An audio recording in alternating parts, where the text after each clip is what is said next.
पांचवां बाब। 4 माहीगीरों की बुलाहट। जब भीड़ उस पर गिरी पड़ती थी और खुदा का कलाम सुनती थी और वो गनेसरत की झील के किनारे खड़ा था, तो ऐसा हुआ कि उसने झील के किनारे 2 कश्तियां लगी देखीं, लेकिन मछली पकड़ने वाले उन पर से उतरकर जाल धो रहे थे। और उसने उन कश्तियों में से एक पर चढ़कर, जो शमाउन की थी, उससे दरखास्त की कि किनारे से जरा हटा ले चल। और वो बैठकर लोगों को कश्ती पर से तालीम देने लगा। जब कलाम कर चुका तो शमाउन से कहा, गहरे में ले चल और तुम शिकार के लिए अपने जाल डालो। शमाउन ने जवाब में कहा, अय उस्ताद, हमने रात भर मेहनत की और कुछ हाथ ना आया, मगर तेरे कहने से जाल डालता हूं। ये किया और वो मछलियों का बड़ा गौल घेर लाए और उनके जाल फटने लगे। और उन्होंने अपने शरीकों को जो दूसरी कश्ती पर थे इशारा किया कि आओ हमारी मदद करो। बस उन्होंने आकर दोनों कश्तियां यहां तक भर दी कि डूबने लगीं। शमाउन पतरस ये देखकर यीशु के पांव में गिरा और कहा, आए खुदावंद, मेरे पास से चला जा, क्योंकि मैं गुनहगार आदमी हूं। क्योंकि मछलियों के इस शिकार से जो उन्होंने किया, वो और उसके सब साथी बहुत हैरान हुए। और वैसे ही जब्दी के बेटे याकूब और यूहन्ना भी, जो शमाउन के शरीक थे, हैरान हुए। यीशु ने शमाउन से कहा, खौफ न कर, अब से तू आदमियों का शिकार किया करेगा। वो कश्तियों को किनारे पर ले आए और सब कुछ छोड़कर उसके पीछे हो लिए। एक कोढ़ी को शिफा। जब वो एक शहर में था तो देखो, कोढ़ से भरा हुआ एक आदमी यीशु को देखकर मुंह के बल गिरा और उसकी मिन्नत करके कहने लगा, अय खुदावंद, अगर तू चाहे तो मुझे पाक साफ कर सकता है। उसने हाथ बढ़ाकर उसे छुआ और कहा, मैं चाहता हूं, तू पाक साफ हो जा। और फौरन उसका कोढ़ जाता रहा। और उसने उसे ताकीद की कि किसी से न कहना, बल्कि जाकर अपने ताईं काहिन को दिखा, और जैसा मूसा ने मुकर्रर किया है अपने पाक साफ हो जाने की बाबत नजर गुजरान, ताकि उनके लिए गवाही हो। लेकिन उसका चर्चा ज्यादा फैला और बहुत से लोग जमा हुए कि उसकी सुने और अपनी बीमारियों से शिफा पाएं। मगर वो जंगलों में अलग जाकर दुआ किया करता था। मफलूज को शिफा। और एक दिन ऐसा हुआ कि वो तालीम दे रहा था और फरीसी और शरह के मुअल्लिम वहां बैठे थे, जो गलील के हर गांव और यहूदिया और यरूशलेम से आए थे। और खुदावन की कुदरत शफा बख्शने को उसके साथ थी।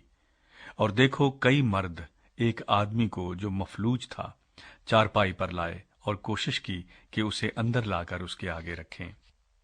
और जब भीड़ के सबब से उसको अंदर ले जाने की राह ना पाई, तो कोठे पर चढ़कर खपरैल में से उसके खटोले समेत बीच में यीशु के सामने उतार दिया।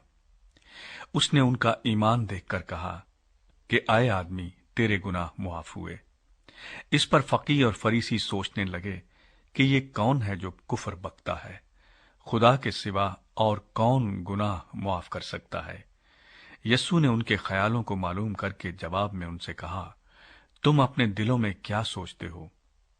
आसान क्या है, ये कहना कि तेरे गुनाह मुआफ हुए, या ये कहना कि उठ और चल फिर?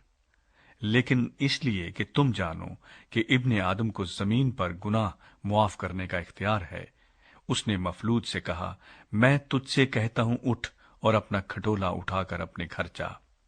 और वो उसी दम उनके सामने उठा और जिस पर पड़ा था उसे उठाकर खुदा की तमजीद करता हुआ अपने घर चला गया। वो सब के सब बड़े हैरान हुए और खुदा की तमजीद करने लगे और बहुत डर गए और कहने लगे कि आज हमने अजीब बातें देखी। लावी की बुलाहट। इन बातों के बाद वो बाहर गया और लावी नाम एक महसूल लेने वाले को महसूल की चौकी पर बैठे देखा और उससे कहा, मेरे पीछे हो ले। वो सब कुछ छोड़कर उठा और उसके पीछे हो लिया।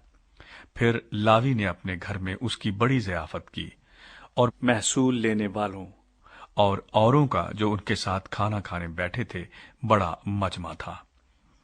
और फरीसी और उनके फकी उसके शागिर्दों से ये कहकर बुड़बुड़ाने लगे कि तुम क्यों महसूल लेने वालों और गुनाहगारों के साथ खाते पीते हो। यीशु ने जवाब में उनसे कहा कि तंदुरुस्तों को तबीब की जरूरत नहीं, बल्कि बीमारों को। मैं रास्तबाजों को नहीं, बल्कि गुनाहगारों को तौबा के लिए बुलाने आया हूं। रोजे के मुतालिक सवाल। और उन्होंने उससे कहा कि यूहन्ना के शागिर्द अक्सर रोजा रखते और दुआएं किया करते हैं, और इसी तरह फरीसियों के भी, मगर तेरे शागिर्द खाते पीते हैं। यीशु ने उनसे कहा, क्या तुम बरातियों से जब तक दुल्हा उनके साथ है रोजा रखवा सकते हो?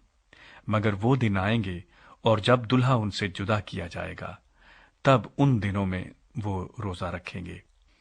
और उसने उनसे एक तमसील भी कही कि कोई आदमी नई पोशाक में से फाड़कर पुरानी पोशाक में पैबंद नहीं लगाता, वरना नई भी फटेगी और उसका पैबंद पुरानी में मेल भी न खाएगा। और कोई शख्स नई मै पुरानी मशकों में नहीं भरता, नहीं तो नई मै मशकों को फाड़कर खुद भी बह जाएगी और मशकें भी बर्बाद हो जाएंगी, बल्कि नई मै नई मशकों में भरना चाहिए। और कोई आदमी पुरानी मै पीकर नई की ख्वाहिश नहीं करता, क्योंकि कहता है कि पुरानी ही अच्छी है।